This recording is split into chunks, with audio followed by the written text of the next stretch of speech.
Whew. All right, fellas. Firstly, I want to welcome everybody to our first AEW recap here on the Up and Over YouTube channel. Tonight was a doozy, and I'm excited to tackle it. Firstly, I'd like to introduce my two co-hosts. Firstly, the man that has a very serious vendetta against Tito's Vodka. That's going to be my homie, the guy, Zach Liller. Yes, sir. What up, y'all? And then I have the Big Papa C, Sir Sick over there, man. Hopefully he gets to feeling better soon. That is my man, Courtland. Hello, everybody. And of course, I had Taco Bell today, and I'm pretty full after eating it. You don't know how hard it is being Mike Klinsky.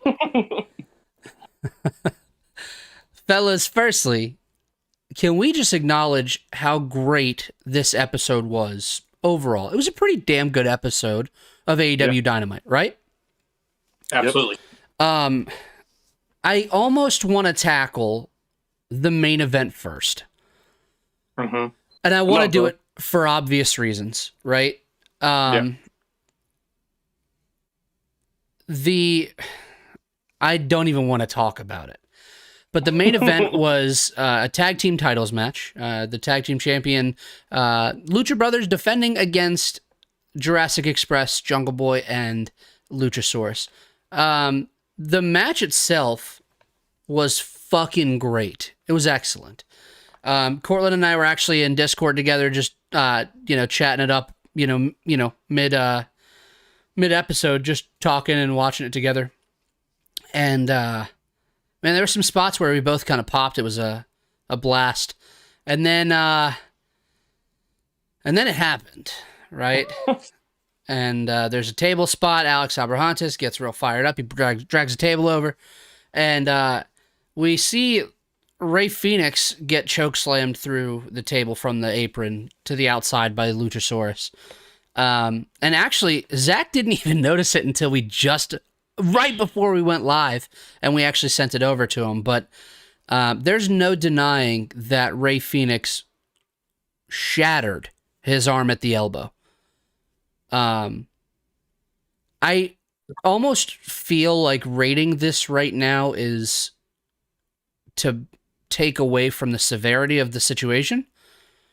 And so really, I just want to send love to Rey Fenix, man, and I hope that he gets better rather quickly, because man,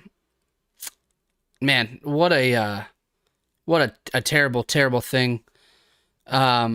Courtland, anything you wanted to add to this main event that I want to I just want to make sure that everybody knows, like, it's very serious, and I really hope that Rey Fenix, best case scenario, it's a hyperextension, but this could be... It looked pretty fucking bad. This could be career threatening for sure. Yeah. Like you said, it feels... It wouldn't do... This match is so important for so many reasons that it finally happens, and then something so tragic like this happens. It's like the old saying that JR always says, this ain't ballet. People get hurt in the ring all the time. And you just saw what people believe is potentially one of the greatest luchadors of all time. Some people say one of the greatest wrestlers of all time. And mistakes happen, and people get hurt all the time. And like Mike said, I do want him to come back healthy and better than ever. But, if that's a year from now, if that's 2 years from now, as long as your arm's okay and you're not putting yourself or anyone else at risk by getting back in the ring too early, there's the main things of this match that I took away from it is athleticism between everybody involved. It feels like everyone just put on their A game tonight, and sadly, the finish obviously it was definitely changed due to what happened. But we had a little glimpse of a second blackout tonight during this match. And one could only hope that is Brody King. And I want to give a shout out to AEW for making me pop twice in one night for one guy that's not even there. And is not even here yet. And I popped twice, both times screaming. First time I screamed his name. But man, like you said, I don't want to rate this match because the severity of the situation. But hats off to everyone involved. And if we get to run this match back in a year, I'm not going to be upset about it. Yeah, I mean, truly a best case scenario type of situation, with the potential of running it back in a year. Zach, did you get to catch this? Yeah, I caught the whole match. It was fucking tight, dude. I can't believe how well they all work together now. Like, you can tell that they've just fucking been pressing, trying to, like, make sure that they're good with each other and shit, and they fucking did it tonight, boys. Yeah. I fucking... Jeff, is that just coming out that they did that was not the planned finish and they did call an audible? Was the audible to have Lucha, like, to have the Lucha Brothers lose there, but they weren't supposed to lose them. It kept I highly doubt it. It kept it strong. I'm not mad that Jurassic Express won though. It almost felt like the crowd didn't believe it. Jeff said yes that it wasn't audible that they called. Oh shit, dude. Yeah, that's a big audible, bro. That's a huge audible to call. It's happened in a lot of promotions, man. You have these championship matches. Someone gets injured, and on the spot, you see the injury, and you're like, dude, you're at least out 6 months, 9 months. And you're in a position where I don't have to let you do a roll-up in which next week we do an announcement that you're vacating and yada, yada, and all this stuff, when I can just do a roll-up with a healthy partner that you have, and it doesn't hurt you at all, gets the belts off of you clean, and it just gets everyone out of there faster and safer than what it looks like, because there's no way Rey Fénix is getting back in that ring. There's no way he's going to take another roll, another bump, or anything. And you got Penta in there, and you got Jungle Boy, and he does this roll-up. And luckily, the roll-up looked good. But you had a moment right after the 3 count, and Penta looks up, and he doesn't know why he just lost. He was like, what the fuck? Like, this isn't what's planned, And then you see him, like, kind of, like, look over to the side, and, like, his fucking eyes light up. He's like, oh, shit. Yeah. And, like, I think that a lot of people forget that Penta and Rey are brothers. They're not, like, just tag teams that, like, in wrestling that people call each other brothers. Like, Rey Fénix is Penta's little brother. And I can't imagine one of my brothers being in that kind of injury in front of me and me not knowing that it happened until minutes later. Yeah. So, I mean, the stress that he was probably under in those final seconds of that match. Amidst not knowing what the fuck's going on. Exactly. It's just, you never want to see something like this happen. And you don't wish injuries on people you hate. People always want to be like, oh, fuck Cody Rhodes and fuck this person and that person. But, like, no one wants to see anyone get hurt in the ring. And this is legitimate worst case scenario here. Like, absolutely. Yeah. And I feel like they still pulled it pretty clean for it to be a fucking audible. Dude, it was mega smooth. Like, to the point that I was confused. I was like, was that planned? Because it kept Penta looking fucking great. And I hate to say, like, the silver lining of this, right? But the silver lining is both of the Lucha Brothers, right? Fénix and Penta can be a world champion in any promotion, right? So that's kind of the saving grace for Penta, is that he's not going to be lost in translation here. No. You'll be able to run a feud and get him places in the next year. But, man, do you think they're just going to put him with Pac? And then just Pac and Penta just run for the next year until Fénix gets back? They run fucking Eddie Kingston back somehow. Well, I mean, I don't know, man, because I just feel like a lot of their storylines right now are like intertwining people, and it's not. It's cool to, like, not know where you're headed, because a lot of times in a lot of promotions, it's like, this is where you're going, this is going to be the finish, and I'm not going to see this whole fucking thing pan out for 6 months. But with AEW, it's like I said, everyone's intertwined. You don't really know where it's going, but like a lot of times that does not work to your benefit. Yeah. Especially in moments like, we're going to get to it. So I'll just go ahead and let y'all say your final pieces of this match. I loved it. I would love to rate it, but due to injury and the severity of this situation, like Mike said, I don't want to. It feels wrong to rate right now. Like, yeah. It just almost discredits the situation, and that's not what I want to do. Zach, since you didn't notice, did you rate this? Like, did you have a rating pop in your head? Initially, yeah, 100%. What'd you give it? 3.5, because I was fucking entertained. Yeah. I had Ethan kind of send me some stuff throughout the night. He didn't send me a ton, but he did go 3 3/4 on that. It's just hard for me to separate from that. Jordan's in the chat, Jeff's in the chat. Appreciate you guys stopping in. But let's start fresh. Let's get to the beginning of this thing. We had AEW Dynamite on there. It was AEW's debut on TBS tonight, fellas. They were live from the Prudential Center in Newark, New Jersey.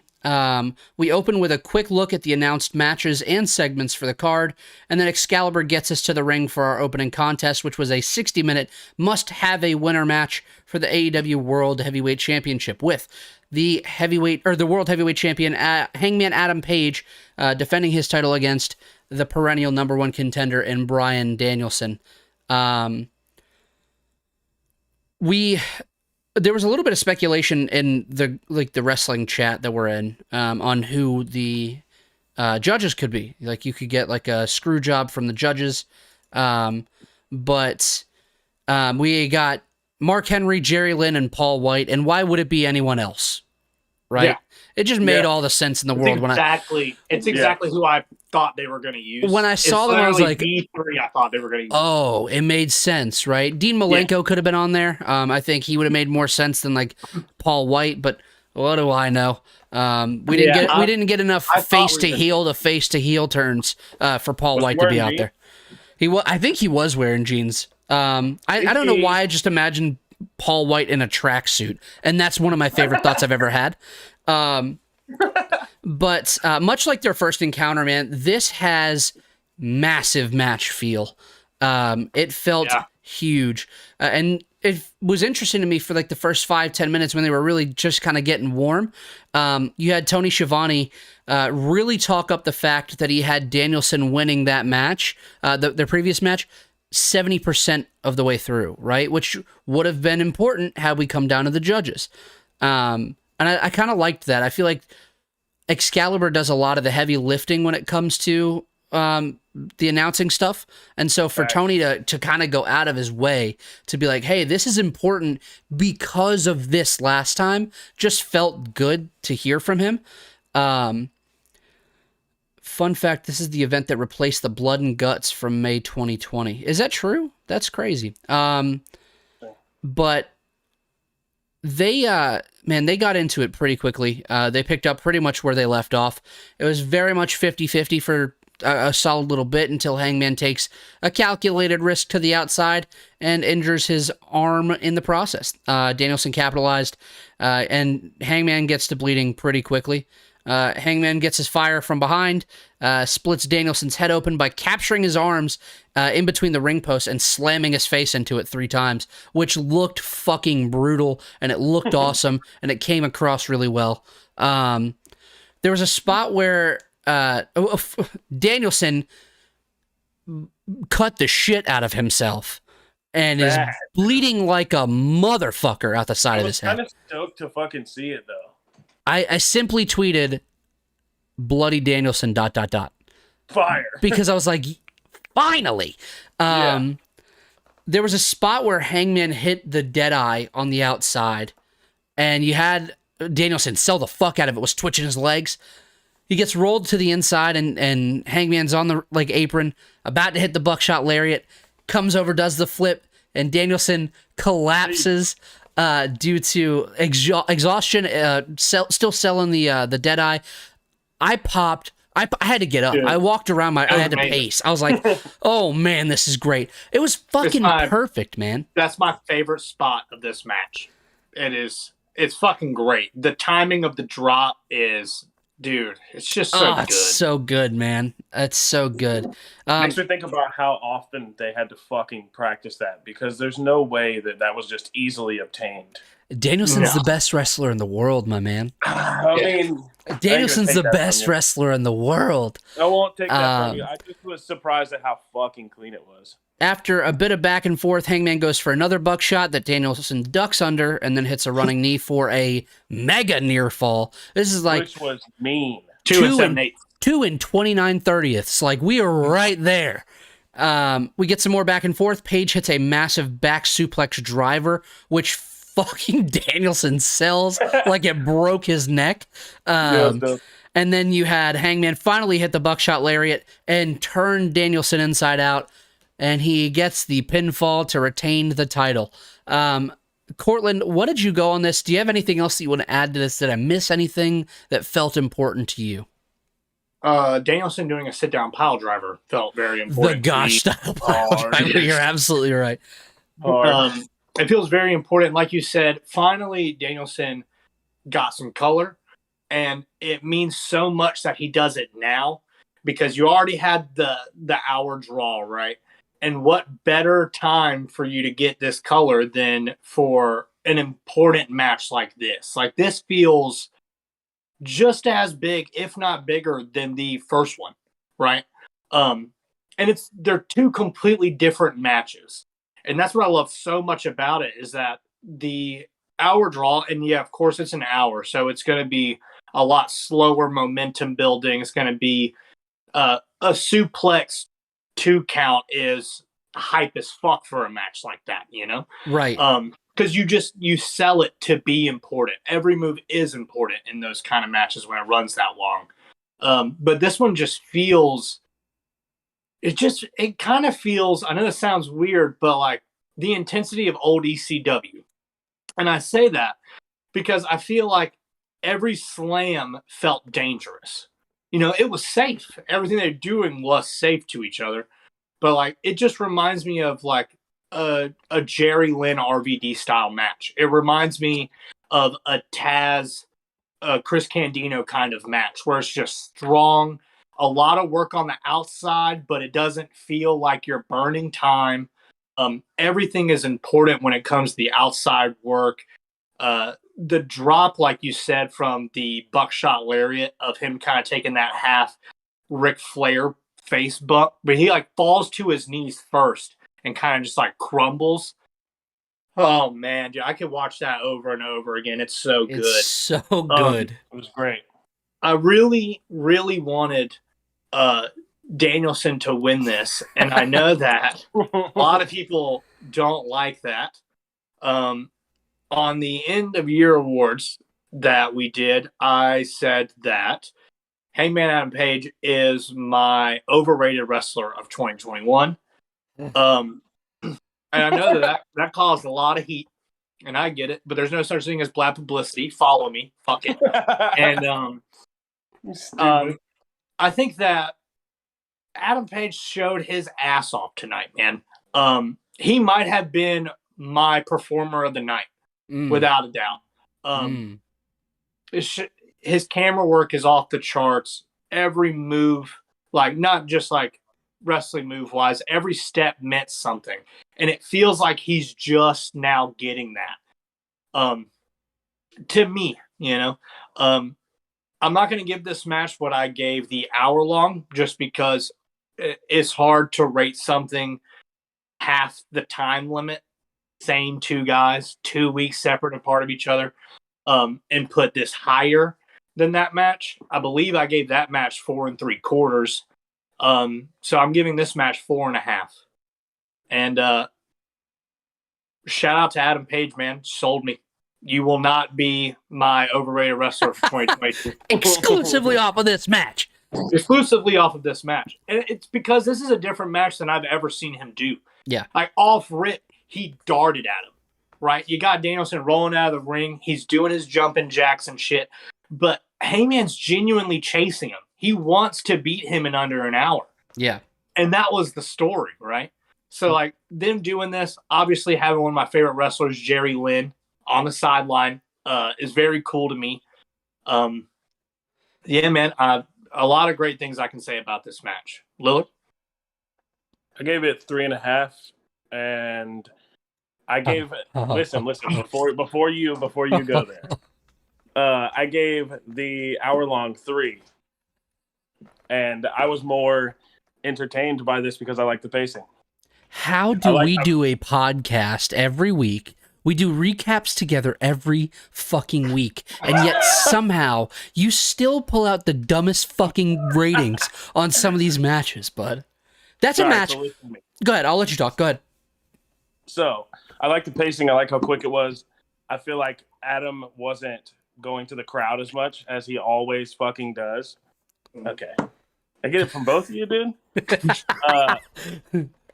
I don't have a 4-star match yet, so give me that. I guess I haven't gone as far as to rate anything 4 stars straight up, and I'm still like working my way to fucking figuring out what I really really like. And I liked the pacing of this match a shit ton more than the hour-long match because it was quick. There was a lot of outside work. I thought it was fucking sick as shit. And my 3.5 isn't to discredit. I feel like I'm just not in the realm to fucking give something that high yet. Sorry, dumbass rating. That's bonkers. And it is a dumbass rating because I'm going to fucking clap this shit right now. Okay. I do believe 4.5 on their hour long. And my reasoning for going the 4.5 on the hour long was because it was just, it felt like a rehash of the Omega Danielson thing, right? Where they go the hour and then you get like the close finish and, this was absolutely everything it needed to be. Absolutely everything. Danielson held out getting color in any of his other matches. Like true blood like this. And he did it to put Hangman in a huge spot, man. Hangman looked like a fucking superstar. There's not a single person in the wrestling community that has half a fucking brain that's going to doubt Hangman Page as the face of AEW right now, as a legitimate champion. It's over. The conversation's done. Yeah. And it's done because Danielson was selfless and fucking went out there and made it feel way more important in what he did. And they told a story that they have failed to tell up until this point. And this is Danielson's first loss, right? It is. And they, again, hammered that home. Everybody online, Danielson's going to win this. Nobody thought Hangman was going to win. There was a point in the match where I thought Danielson was like, there's no chance he doesn't win. Hangman showed urgency that he hasn't shown his entire career. Ethan said, rewatch this match in a year or so after you've been rating shit for that long. He'll be interested in your thoughts. He'll be interested in your thoughts there, like then, right? Yeah.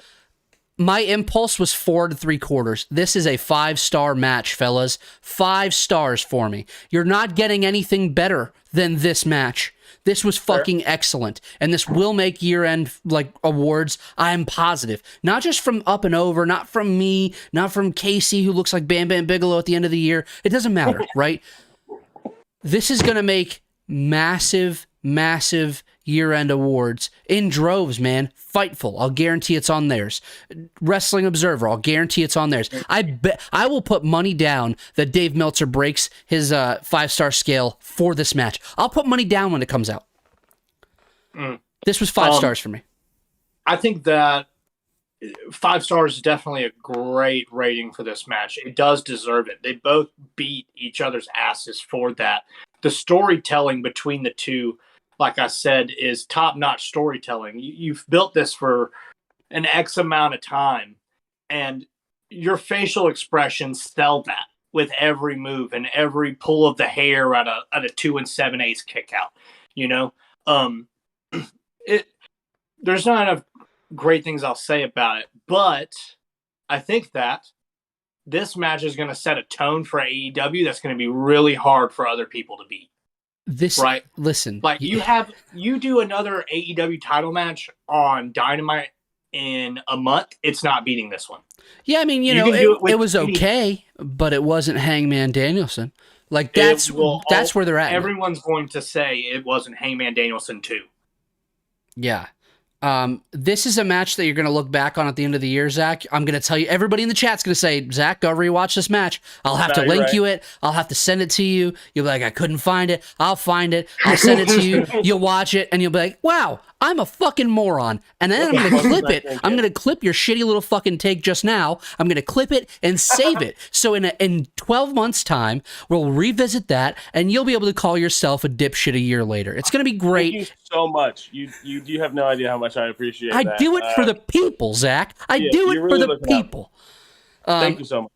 Ethan said, Hangman doing the jumping jack covered in blood and collapsing was one of my favorite parts of the match. That was sick. Yeah. Good shit. He collapsed, dude. It was awesome. Also, it was one of those moments where I was like, is that a work? But then, like, his eye, you saw his eyes, I was like, he's tired. I was like, my boy is beat up. Yeah, it felt like everything it needed to be, and I was probably going to go. I told Courtland, I said I went 4 3/4. I'm probably going to go 5 on a rewatch. I'm going to rewatch it, so I'm going to go 5. Why not go 5 now? It was him being too fucking hard over here on everything, you know. I would love to know what your favorite match of all time is and what you rate it. I don't fucking know, dude. Ponder it. We'll revisit it at the end of the podcast, and then we'll see what your rating is, and then I'll tell you why this match was better than that one. Thank you, Mike. We get the Acclaimed cutting a promo on Darby and Sting in the back. You have Max Caster calling Sting a boomer, which made me roll my eyes. Anthony Bowen says, 3 cheers for Sweet Revenge, and Darby, we're not done with your Nightmare Before Christmas looking ass. It pops me pretty well. So I guess they're going to continue this, the Acclaimed and Sting and Darby. It feels 3 like cheers for Sweet Revenge is hilarious. It's dude, it made me laugh real bad. So funny. I was like, damn, he got a My Chemical Romance and like the Nightmare Before Christmas in the same sentence. Good shit. Yeah, he's running it. I enjoyed it. I enjoy Anthony Bowens, who I think is like the worker of the group. I think he's a better in-ring performer than Max Caster. Max Caster is just so fun on the mic. He's definitely entertaining. Almost a little too much. He gets in some deep water, fellas. Then we get MJF versus Captain Sean Dean. Was this even a match? They square off. No. CM Punk comes down to the ring. He comes sprinting. This man's running a 4.440. MJF scurries up out of the ring, up the entrance ramp. He almost rolled his ankle. He did. Yeah, he got out of there with the swiftness. This man was sprinting. Then you have Punk and Dean in the ring. Punk hits a GTS on the Captain, causing a DQ win for him and a loss for MJF to start his year, which I thought was fucking hilarious. Golden. I did rate this match. I rated this match a 0.5 star because it didn't do anything. Poor Sean Dean is just standing there and then just has to eat a fucking knee to the face. He's like, yes, Dynamite payday, and it's on TBS. It's our first. I have 3 minutes, and I'm going to be asleep for 2.5 of those. This was fine. You had Punk afterwards say that he grabbed the mic. Obviously, we're going to get a Punk promo. You have Punk saying that he's going to do this every single time MJF is in the ring until he fights him. You had a rebuttal from MJF, and that promo from MJF for the first half rocked ass, and it ruled until it didn't rule. You get your back and forth of WWE barbs, MJF saying, I might just leave when the bidding war comes up, which he's been talking about. The bidding war of 2024, MJF's a free agent, where's he going? I get it, man. Shut the fuck up. Shut the fuck up. Like, why are we even entertaining that thought on the direct competition's programming? You know what I mean? Piss everyone off. It's just corny and it's just cheap, but it's not going to get him anywhere. You had Punk rebuttal with like, what did he say, man? I didn't write any of that, like any of what he said. Yeah. He said, Something about getting released. He said so MJF said, who knows, maybe I'll go main event to WrestleMania. And it got a good pop from the crowd. And then you had CM Punk say, you're going to go and main event one night of a 4-night buy one, get one free spectacle. And the crowd's going fucking apeshit for that rebuttal. Yeah. And then he said, and you'll get released when Vince realizes how tall you are. And that's the funniest shit in the world. It was, it was fine. You got Punk riling up MJF to the point that he accepts a fight against Punk next week. But of course, it's not MJF fighting Punk. It's going to be Wardlow. Punk says that MJF can't hide forever, and that once Punk gets his hands on MJF, he will be putting him to sleep. Wardlow's world, baby. But is it? But is it? You're gonna have Wardlow beat CM Punk next week? Yeah, I'm confused. You're gonna fucking make me believe that. They've been having Wardlow squash the fuck out of people, and now they're gonna have him go against Punk, and Punk's just gonna, I don't know. It seems weird. It seems weird to me. They got to do the switch, right? Wardlow's got to turn on MJF next week. Yeah, that's what's got to happen. That's the only way you can do it. Because I mean, exactly if not, he's been, like you said, he's just been squashing everybody. They're making Wardlow look fucking great, right? Yeah. He's just doing 6 power bombs, fucking rolling the shoulders, being huge.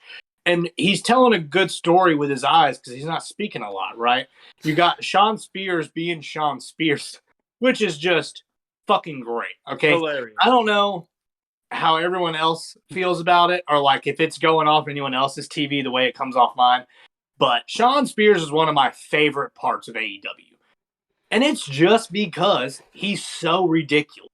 Like the other week, right? He comes in, he says, "Hey bud, we don't get paid by the hour." and he says, "Hold this," and hands him the microphone and then just lights his ass up with a chair. Like just viciously, right? And then he does like a little like he got chills from doing it and shit. It's fucking awesome. It's all funny. Him tonight doing a fucking Death Valley Driver. We'll get there. Don't fucking spoil it, damn it. Here's the deal, Zach. I'm going to be completely honest with you. I'm listening to you, bud. There's no way Wardlow beats CM Punk. However... No, that wasn't what I was saying. However, this does almost feel like CM Punk's kind of like, hey, that guy's big, and this big guy named Ryback shit on me and said that I was hard to work with. Let me make this big guy look like a star, just to spite that big piece of dog shit. And it just feels like Punk has like these weird little like vindictive tendencies to him.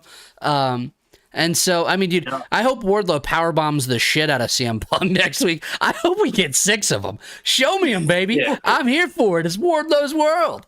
But I don't know, man. Before we get too far, there was a spot in that MJF CM Punk thing. He said, MJF was like something about he's like, I know that you got offended by me calling myself Roddy Piper.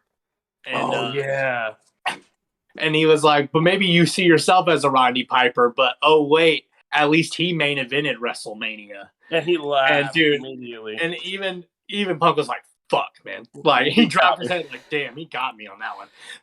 I messaged Ethan about these promos because I said MJF looking like sounding so good and like not hesitating and just fucking delivering really well is so important for MJF. You got to realize this man is like well under 30 years old, like younger than me, right? How old is he? 24?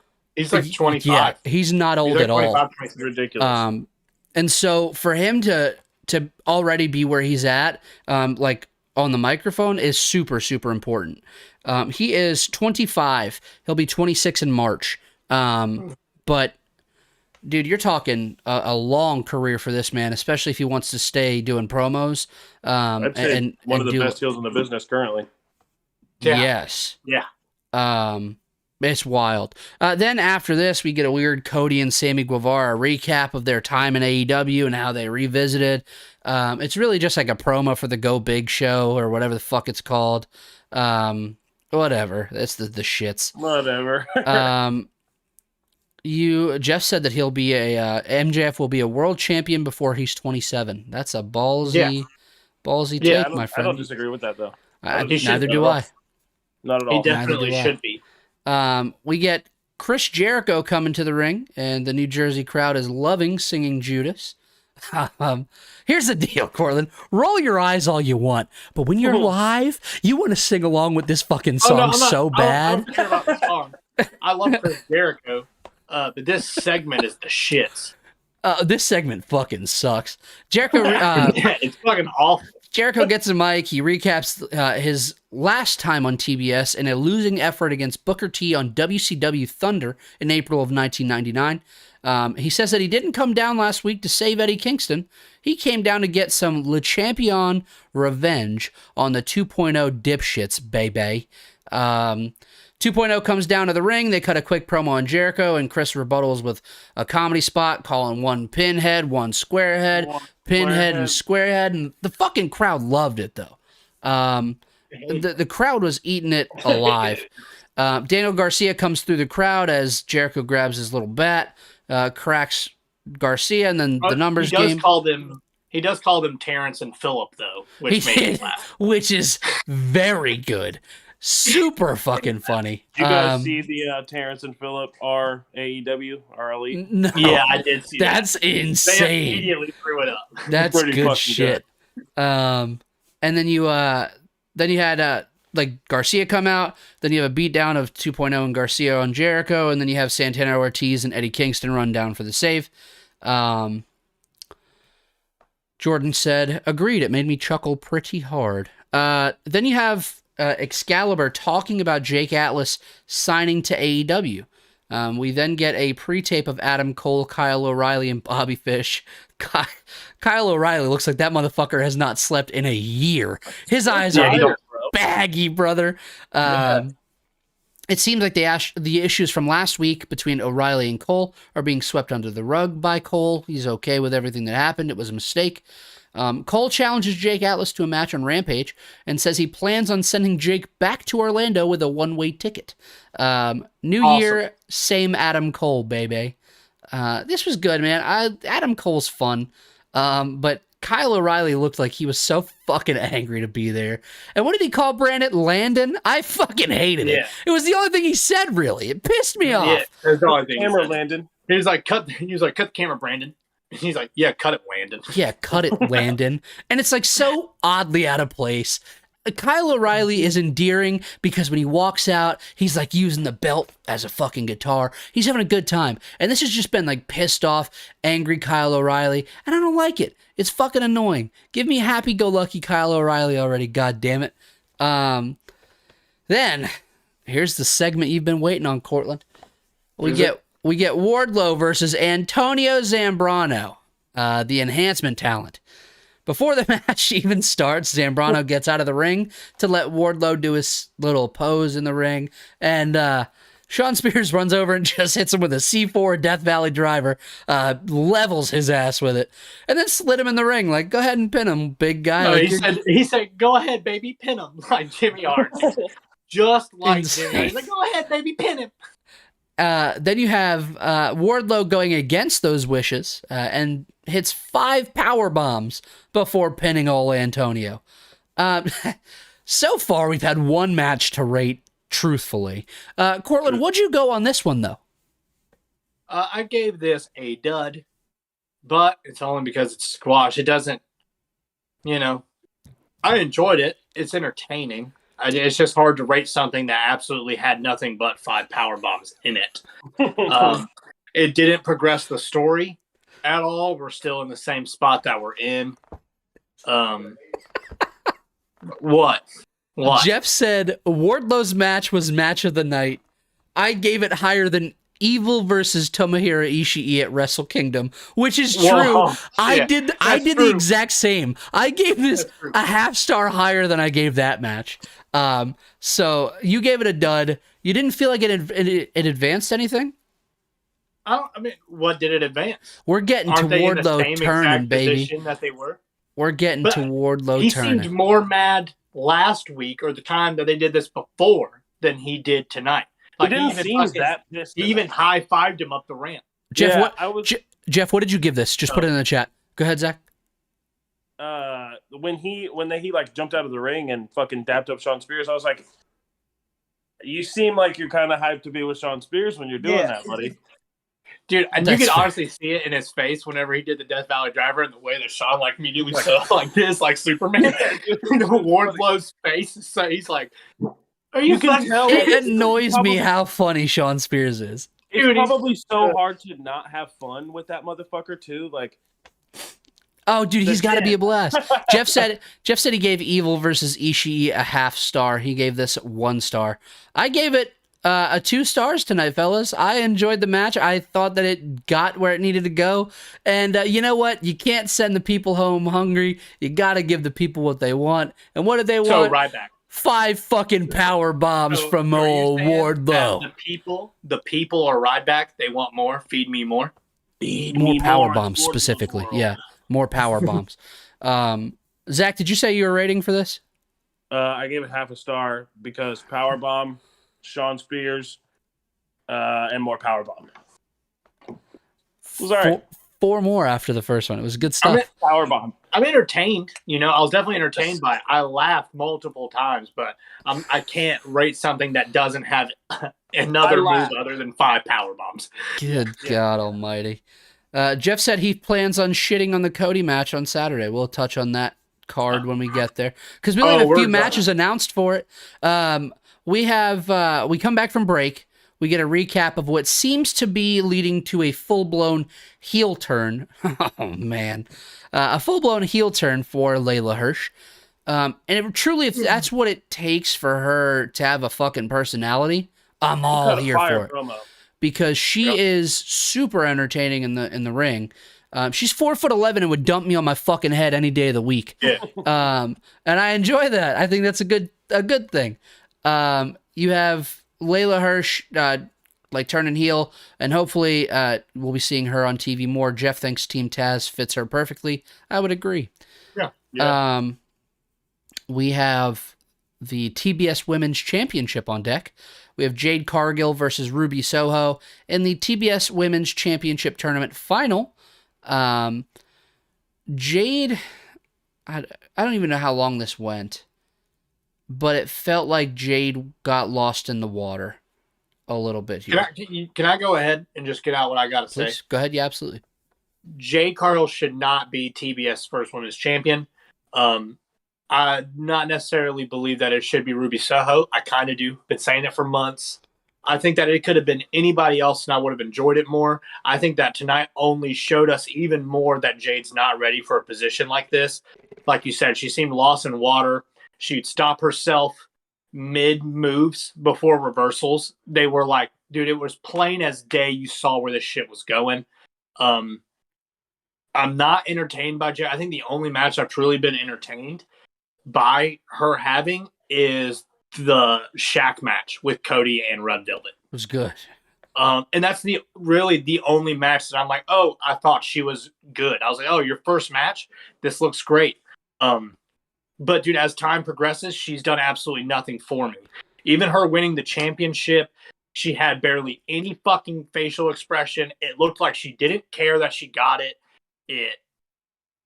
I feel like it only hurt this championship to give her the first title win of it. Ruby looked all right in this match. It looked like she didn't want to be there either because she's taking off the energy of Jade. I believe I'm going to have to look. I think I gave this match 2.5 stars. Okay. That was better than I thought we were going to get to.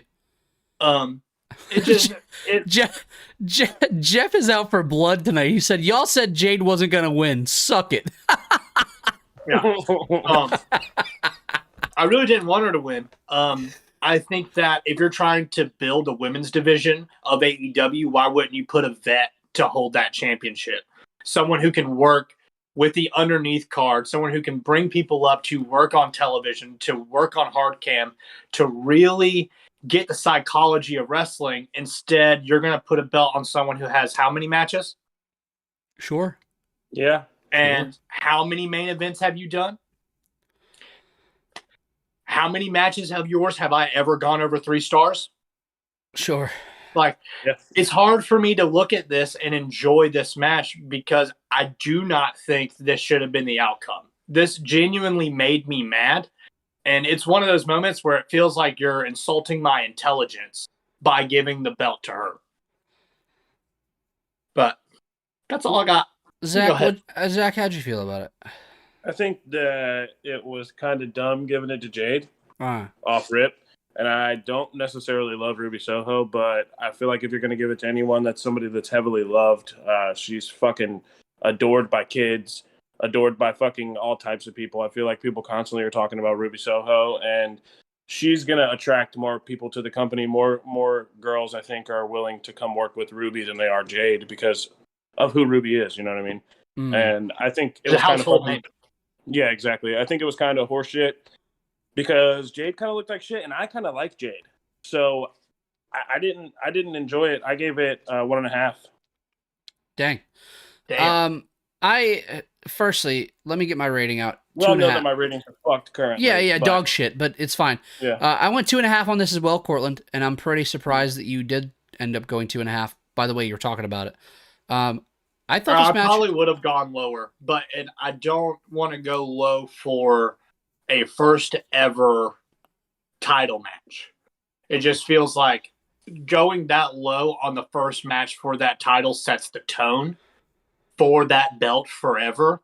Yeah. And I don't want to look at that belt as like a C title or a B title like it deserves to be high. Yeah. So I want to put it at 2.5 solely because it is the first ever. If this wasn't for a title, this is a fucking star match. Single star. I respectfully disagree. There was some stuff that Jade did wrong, right? Like I said, looked lost in the water here at times. I just think this overstayed it a little bit for her, and she got a little flat-footed, but she did a lot right here. Like... during picture-in-picture, I think, for you guys, I watch on the fight feed, so I was still, like, full screen. It's always hard to not watch those fucking commercials. I know, especially the Zaxby's ones. Fucking draws you in, bud. Fuckers. There was a moment, they were on the outside. They were on the outside and like, on the apron, and Jade was going for Jaded on the apron. Was that live? Did y'all see that or no? Yeah, I saw that. Okay, yeah, cool. Commercial. That's okay. So it was picture in picture. So Jade, Ruby fights it off, right? Fights it off, and Jade, instead of just clobbering her on the back, is like going out of her way to hit her on the arm that she's working, which I thought was good. I thought it was good stuff. Jade really focused on certain things that she was doing right. Here's my gripes with Jade. Go back and rewatch this. And her facial expression is the exact same the whole way. And she can't get this fucking grin off her face, which told me she was winning this and she couldn't stop thinking about it, right? Go out there and sell the fucking match with your face. Like, that's what I need from you. Secondly, I hate that it overshadows it. But the finish of this match was the shits. Yeah. It fucking sucked. You get a top rope, it's like an avalanche Jaded. And it was supposed to be from the top rope, it looks like, or she wanted to go up, but she decided not to go up to the top rope, so she just did it from the middle rope. It was just... that shit looked like it fucking hurt, honestly. It was just okay. Like in a bad way. Yeah, well, you know, other bad things happened here, but I don't know, man. It's hard for me to say. Jeff said it best earlier. Jeff said a face needs to chase that belt, and I agree. Yeah. My issue is this: I feel that we have booked Jade Cargill over Thunder Rosa in this tournament, a shit ton too, dude, and over Ruby Soho in this tournament. Who do you have take the belt off of Jade? Let's talk. I don't care if she holds it for 6 months. Who's the person that takes it? It's going to have to be someone like Chris Statlander. Or Jamie Hayter. Those are the only two that you got. Yeah. I mean, I wouldn't hate it being Serena Deeb. I feel like that is someone who absolutely positively deserves every single accolade that can be given to her, especially in the momentum that she's under in this last year. And like she said, which we'll get to, she's been doing this for a long time. Mm. You know, she has paid her fucking dues well over and over and over again. And it feels like every single company she has to start from fresh, right? Even though she really shouldn't have to. So yeah, I think that she's definitely one of the people that should be holding the TBS title by the end of the year. You're gonna have to jump through hoops for it, right? You're gonna have to have Jade drop it to somebody else. She's gonna have to drop it, and then she's gonna get it. Yeah. That would be ideal, right? For me, at least. Because, like, dude, who fucking doesn't want to see Serena Deeb? A lot of people don't like her. It blows my mind. A lot of people don't like her. She's so good. She's cool. She's like hard as fuck. She's so good, man. It's crazy how good she is. I just feel like a lot of times people try to like zoom in on the negative of her wrestling rather than look at what she has in like storytelling, facial expressions, all the other things that make you a real life superstar. And her being a coach with them now as well, dude, that women's division is going to climb so quick. It only benefits the rest of the division to have someone like Ruby Soho, someone like Serena Deeb to be the vet, to hold a championship. Let all these young kids try to get it. And then it only helps them. Jordan's response to me saying a lot of people don't like Serena Deeb was a lot of people are fucking dumb then. Yeah, a lot of people don't like her. A lot of people don't like her. It blows my mind. And why? Why if so? I don't know. A lot of people, I guess, found her boring. I don't know, man. She doesn't look like the women's wrestler that they want to look at for 20 minutes on television. Is more than likely. She did really well in NWA because she worked that kind of style. She was the champ, right? And yeah. And it's just such a unique thing switching from NWA to like AEW, because AEW, for all intents and purposes, was a fucking company built by some spot guys, right? Literally spot guys, yeah. Yeah, that told stories, but really, they were the spot guys, right? Yeah. They named their fucking finisher after David Meltzer. Come on now, right? So I just think it took a little bit for people to understand her, and there's still people that are just bitter to be bitter, and that's all they're ever going to be. I've come to find out, man. I was on it. As soon as I saw that match that we reviewed, what was it, our last review, I'm pretty sure, of Rampage? Yeah, what did you give that one? I don't remember, but I liked the match a lot, and I liked her a shit ton. She was. I swear to God, if you went 3 1/4 on that, even it was like 2 and 2.5 or some shit. All right. Oh man, I swear. I'm going low, buddy. I'm going too low. Okay, you know. We get. I didn't realize it until just now. We had 3 segments for women back to back to back. Mm-hmm. You have Jim Ross pre-taped interview with Serena Deeb. Serena says that her rivalry with Hikaru Shida started with respect, but now she just wants to hurt her. Deeb asks Jim Ross if there's any other woman better than her on the AEW roster, and he says, not currently, no. She says her match against Shida next week is going to be violent, and that Shida will not be able to leave the ring on her own accord. Very, very tough indeed. Are you surprised JR said no? Yeah, I am. I am too. Yeah. I'm best not. In his podcast, he's put over Serena Deeb so fucking hard that it wasn't surprising to me. And I mean, you can tell in commentary when he calls her matches that it's a little bit of favoritism towards Serena Deeb, but like, why wouldn't it be? He's known her for almost 20 years now. Brian Alvarez of, I do believe The Observer, just confirmed that Phoenix did break his arm. He's heading to the hospital currently. Fuck. Prayers up. All that coming. Yeah, of course. Then we get, I just keep getting fucking honey-dicked here, fellas. We get Malachi Black versus Brian Pillman Jr. Dude, I will say it every single time.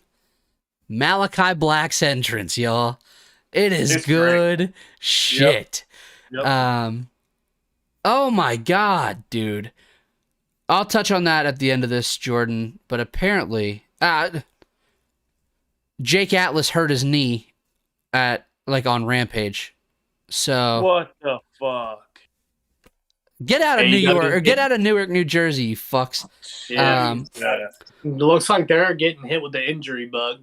Yeah. It's coming. Bless. All right, Malachi Black, Brian Pillman Jr. Malachi Black's entrance is one of my favorite, if not my favorite, of all time. It's so good.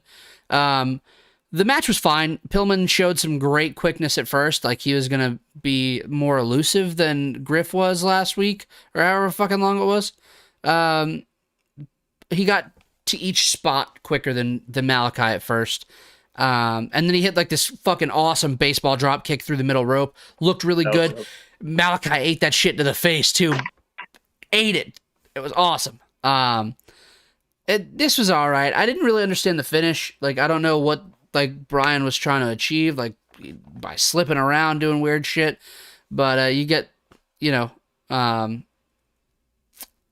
spinning heel kick and you get a pinfall, and that's what we get. After the match, you have Julia Hart consoling Brian Pillman, checking on him, making sure he's good. Then you have Malachi turn around halfway up the ramp, comes back in the ring. Then you have Phoenix and Penta come out. Man, Tony, just tell us what you were going to be doing here, fella. What the fuck? You had Phoenix and Penta come out, and then you have the stare down between, like, dude, Malachi does this thing where he waves people in, and then he like almost like pulls his fucking trunks up even higher, like, I'm about to fuck you up. And it's like the tightest shit in the world. I love just that little tiny bit that he gives. And then as they're coming down, lights turn off, they come back on. I'm fucking screaming in my house because I want this to be Brody King, and it's just a teleportation little gimmick. You have Malachi on the entrance ramp at this point, and you have the Lucha Brothers in the ring. Then we got some backstage stuff. What did you go on this? Firstly, what did you go on the match? Go ahead, Lillard. I give it 2 stars. Simple, sweet. I think that botch at the end from Pillman was fucking scary. I don't know. Was that a botch even? I think it was planned. I think it was planned. Yeah, it was it looked planned. like my man's was about to fuck up bad. I think it just looked a little fucked up because whenever he got up to the turnbuckle, right, he like hit the pad and the cover for the was off. turnbuckle, Yeah, I like did the see spring, that. fell. So it's like, oh, that wasn't supposed to happen. And then he does a not botched finish. And it's like, wait, is that a work? Or are we I was being almost worked? convinced that Malachi was like, oh, you just fucked that up, idiot. Here's a kick to the Kick fucking in the face. Yeah. Get better. I'm gonna say something, and it's gonna come off very mean, fellas. Go ahead. And if it comes off as mean, and that's how y'all take it, fuck it. I just don't think Brian Pillman's that good to think, let's botch this way and make it look a certain way. I think he it worked out in his favor the way that it ended. Mm-hmm. But Malachi was just kind of like, all right, well, you fucked up. Here you go. Let's get out of here now. I'm just going to kick you in the fucking face. And that was it. Like, I don't know what he was, if it was supposed to be like a Shelton Benjamin, Shawn Michaels, like he's in the air, bah, gets fucking That's faded what to it black. looked like. Yeah. That's what it looked like he was doing. It would have been mega cool, and this crowd would have went fucking bonkers for it. But of course. But it was, it was what it was. Then you I for this 2.25, it did its purpose. It served its purpose. We got out of there. It was fine. It didn't hurt my feelings that it lasted as long as it did. Fair? It hurt my feelings that Brody King didn't show up, though. It hurt. Dude, we get another tease later on. Another fucking tease, dude. I give it 2.25 as well. We get a backstage segment. This is the point where I jump in with Courtland, and I stopped taking notes. So forgive me if I'm out of sync here, out of order. But I do believe that we had the Rampage card, and then we also had the Saturday card for Battle of the Belts announced. Hook was announced against Aaron Solo, and dude, Hook gets the best reaction of the entire night. Of the night. The night. They love this motherfucker. You have a quick little pre-recorded, pre-taped thing from QT Marshall, who I couldn't give a fuck less about, and Aaron Solo, who I couldn't give a fuck less about. QT was like, he essentially just tried to discredit Hook and say that like he just showed up late, left early, and just stretched people, buddy. But he couldn't stretch old Aaron here. And then Aaron says, "Yeah, Hook, stretch me if you can, survive if I let you." And I was like, dude, I hope somebody walks up and slaps the dog shit out of you, Aaron Solo, for saying something so fucking stupid, man. Stretch me if you can. Survive if I let you. Ha, ha, ha, ha. I hope he chokes him unconscious legit. I don't mean that. I do not mean that. I don't mean it, Courtland. I don't mean it. I don't mean it. I don't mean it. But fuck, dude. I am so tired of Nightmare Factory guys. Like, I'm just tired of it. Annabelle said in the chat. Who's the best out of the Nightmare Factory? Hook. Hook, 100%. That's what I was going to say. Other than Hook. We've had 2 matches of Hook. I mean, you have like Lee Johnson, maybe? Yeah, I feel like Lee's the only one, dude. Nick Camarado is really hype on, and then he just was big dumb dummy. Like, that's all he is. Yeah. Like, he sucks. Annabelle said the pop for Hook Live is literally like nothing else. That's so and we crazy. get to experience that soon. So that's fingers crossed we do. Lee Johnson is sick. I would disagree. I think Lee Johnson is the shits, but I think he's the best of the group. That's just me. God damn, man. You know what, dude? You like what you like. Baby. You also get a backstage segment with Ruby Soho getting interviewed, and then Britt Baker, of course, interrupts. Britt comes in and essentially just beats the shit out of her. I feel so bad for Ruby Soho. Dude, had a real rough night. And then you had I feel so bad. A quick little brawl, and you also had Riho come in and get a few punches and kicks in on Dude, Britt. She kicked the shit out of Britt. She did kick the fuck out of her. Yeah, it was good. She kicked the shit It was good. She was like holding on to the guy that was like holding her, and was literally just like full body weight on him, throwing kicks. I was like, let's go, Rio. Part of your Battle of the Belts program was announced. Obviously, you had Britt Baker, you have Riho, but you also get Cody Rhodes defending the TNT Championship against Sammy Guevara. Oh. Again. Yay. Wow. Yay. I'm thrillld. Guess what I'm not paying for? Fuck, I already bought tickets, bud. Yeah, I'm like halfway there. I'm like, ooh, should I go? Should I not go? They announced that card, and I said, rent sounds better. You should still go and just see if you can get like $5 tickets outside. Just be like, I kind of want just nosebleeders. Yeah, some dude tries to scout me, and he's like, bro, $50. I'm gonna be like, Cody Rhodes is on this card, bro. More like 30. He's gonna be like, I'll talk to you in 10 minutes when you're ready to sell these for $5 a piece, you piece of dog shit. I might come just because I also could get tattooed while I'm there. But I might. I'm telling you, man, Charlotte's always a party. It's the Bojangles Coliseum, but they call it the Bowplex. That's the nickname for that fucking place. Yeah. Are you getting a hotel? What's that? The Hornets used to play a hotel. Dude, I'm going to the Saints game the day after in Atlanta. I can't. God, you're insane. Dude, I'll tell you the story on how I got those tickets off stream. You already did. So sick. And then we finally lead into the main event, which we've covered quite a little bit, which was the Lucha Brothers defending their Bowplex is the coolest shit I've ever heard. I mean, dude, you don't need to pop full caps like that, Jordan. You get Lucha Brothers versus Jurassic Express for the AEW Tag Team Championships. The big news out of this, Phoenix broke his arm. We already kind of went over it. What did you rate this, Zach? I think 3.5. You gave this. Or 3. It was 3, either 3.5. It's in my notes. You gave this. Dude, and you gave the main event. The main event, rather, and the AEW World Championship. You gave both those matches 3.5? I think I gave them both 3. No, I gave them both 3.5. You're right. Go ahead, I'll take it. Did you have anything else? Do y'all have anything else you want to add to this podcast, this episode of the recap? I fucking am dog shit at ratings. Don't worry. No. Zach, I'm not done with you. I asked about the episode of Dynamite we watched tonight. Okay. I would like to add that we're definitely getting Brody. It's just a matter of when. They teased it multiple times tonight. They even showed Malachi Black in the crowd when all the tag teams came out after the finish of the tag match. So I'm super excited about that.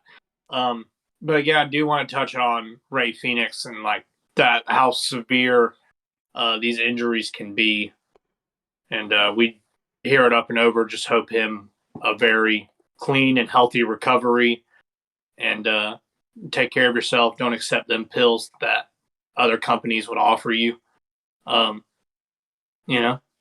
Just hope to see you soon, but not too soon. Yeah, like take all the time. All the time you need, dude. If it's a whole year, AEW is just fine. You don't have to carry them on your back. So, like, don't feel like you have to be rushed. Come back healthy and happy.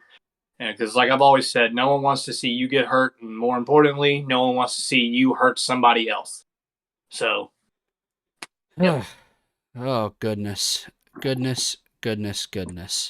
All right, now that we've covered tonight's episode of AEW Dynamite, before we get out of here, and before I sign us all out, Liller, I've given you an entire episode.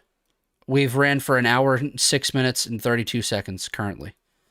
Your favorite match of all time? Dude, I don't fucking know. Off the top of your head, Zach. One of my favorites is Kurt Angle versus Shane McMahon, King of the Ring 2001. And you gave it what? And you gave it what? I've never rated that match. Give it a fucking rating right now. If I had to, I'd give it 4 stars off top. Liller, you're unsalvageable, my friend. Fucked up. I'm still getting used to my rating system. You are but unsalvageable. That's not even one of my favorite matches of all time, and I guarantee.